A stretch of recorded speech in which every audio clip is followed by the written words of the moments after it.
Welcome to a Gordonless episode of High Proof Low IQ. Just thought I'd holler at y'all from the beach. Out here enjoying a little beach time, a little waves, a little sunshine, a little cold beer, every now and then a pour, which is what I'm going to get to today. Just going to do a little quick, something I like to call remote review for obvious reasons. So I'm not going to take up much of your time, but what I am going to review is something that I guarantee you will like. If you haven't already had and you get a chance to, you should have it, buy it, or at least try a pour of it.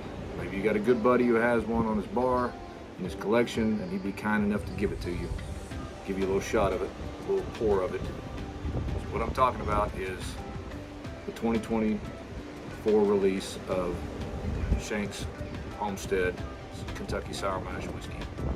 Now this is a release they do every year. It is actually more of a bou-rye, more of a blend of bourbon and rye, so they just go ahead and call it a Kentucky Sour Mash Whiskey since they can't really call it a bourbon or a rye, but it's apparently just a bou-rye. So it's a very good one. And this year, I think apparently they've added some caramel malt to it, which supposedly they haven't done in the past. These tend to be rye forward, a little more rye content, but it always seems to balance out really well. So this some good stuff. It's 91.2. So it's a lower proof as compared to their other release, their other yearly limited release, the Bombergers, which is a higher proof, but it's also a bourbon, whereas this is kind of bou-rye. This is named after their original distillery in Pennsylvania, where they produced rye mainly, which is many consider the birthplace or a birthplace of rye whiskey, Pennsylvania and Maryland. But in this case, Shenk was the original owner that had the distillery in Pennsylvania, and so to honor his name, they decided to go with this. Of course, what he had originally was a rye. This is a bourbon and a rye, thus the bou-rye. So no age statement, but it's matured and aged in charred French oak. I'm not going to go into where they get the French oak because I can't speak French, and that would look stupid. So I'm not going to do that. But just know that it's a little bit different than their other normal whiskeys. Some say it's a little closer to their U.S. whiskey release, which is not a bourbon, but it's good nonetheless. I would highly recommend it. It's a price point. You're probably going to pay $150, $200, between $150 $200 if you find it anywhere. Just be prepared for that.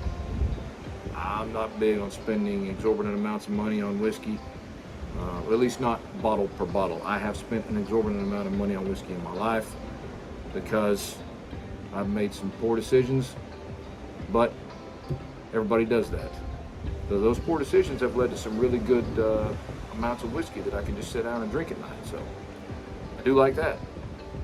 But in this case, if you can find one $150 to $200, it's your choice. I just would say you can buy worse things at that price point, far worse things. So that being said, I'm going to pour this right now into a little cup. I don't have my usual Glencairns because I'm down here at the beach, and I didn't bring those down here with me because I would break them because I'm clumsy. So I'm going to pour this into this really cheap chintzy black cup or plastic cup, and I'm going to try it. I have already tried it, as you can see.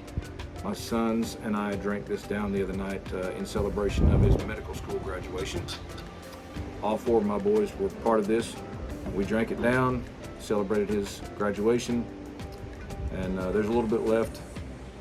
There's a good chance, Gordon, this won't make it back for you to try. So you're just gonna have to buy one so you can drink it and let me drink some more of it. I'm gonna put this in this cup. We're gonna give it a go. Man, you gotta love the sound of really, really expensive whiskey poured into a really crappy plastic cup. Just makes it.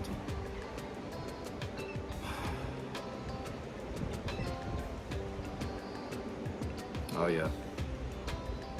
I do get the rye on the nose. But there's a sweetness to it. It's a sweet rye. A little bit of cherry. Maybe a little bit of tobacco.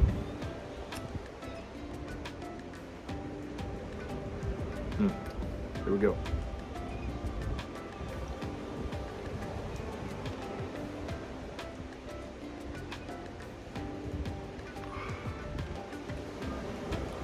Wow. Wow. I knew I'd like this bottle when I opened it, but I didn't think I'd like it this much because I'm not a fan of the lower proof stuff as much. But man, this really coats well for a 91 proofer, and it has a great finish. I mean, I would say you got a little graham cracker, some cinnamon, you've got tannins, you've got the oak. I don't know how old this thing is overall, but you definitely got some oakiness on it, but not a bad massive amount of oak. Got some vanilla.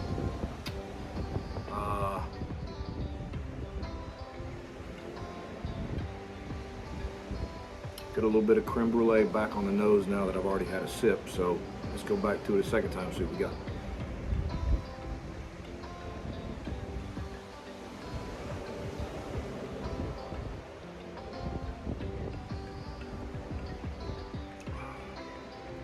Man.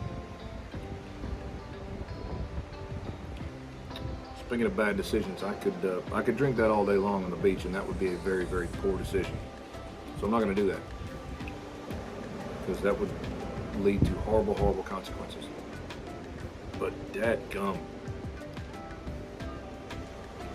I really, really like that.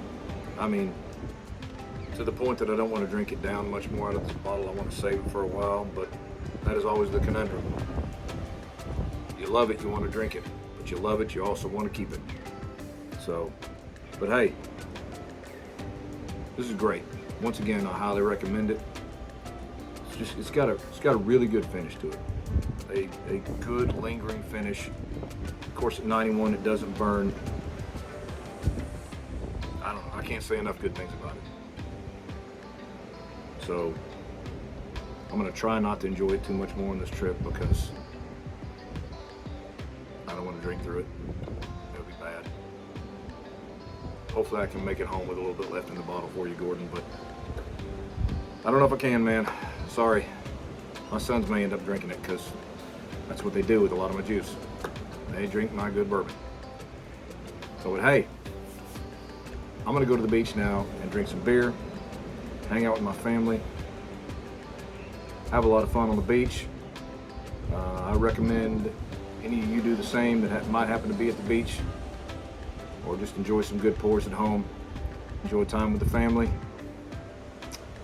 because that's what it's all about. Good bourbon, good family. Just enjoy it, people. But go get you a bottle of this at $150 to $200. You know what, I'll tell you what, I'll throw in like $1 for you. I'll help you out. But until next time, from another remote review, which I don't know if I'll do another one or not, because I might not be upright. But if I do, it'll be fun one way or the other. Until that time, cheers.